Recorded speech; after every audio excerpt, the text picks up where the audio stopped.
folks, and welcome to a really sharp MGB GT from Bug Eye Guys.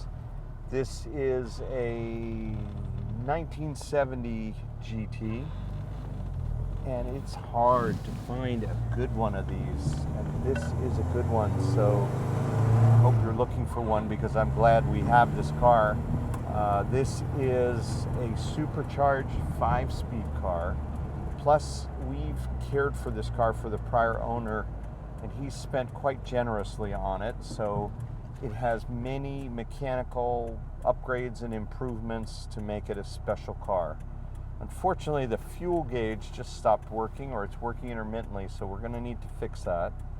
But other than that, this car is really quite well sorted. Everything works. The oil pressure gauges, I know on these fail.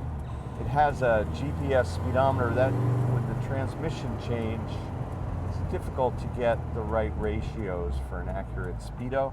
So we've got a GPS box that's feeding this speedometer, and really nice setup. There's 2,160 miles on it.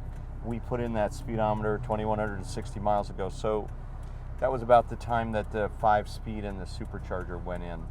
So we basically have a very low mileage upgraded car, and it looks great.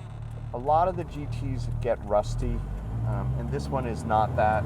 It's a really solid platform, so I really like these cars, and they're stout. They're stiff. The roof plus the way the MGs are built, there a lot of reinforcement in the floors.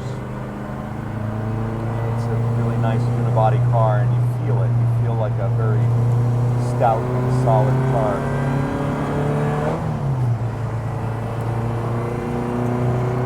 Gearbox, the semiotic gearbox is creamy, it's very buttery, it has a really nice ratio.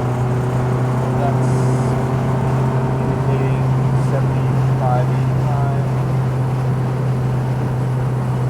85 miles an hour is 3,800 RPM. So it's a stable car. This with it, which is difficult to do with most classic cars, especially flapped out old British ones, but this one is not that at all in any way. It's a type car that will reward you with a variety of nice behavior. It is fun to throw around. It's very usable on the highway. As you can see, there's a more manageable 70 miles an hour at about 3,200 RPMs, 3,100 RPMs, so really quite useful.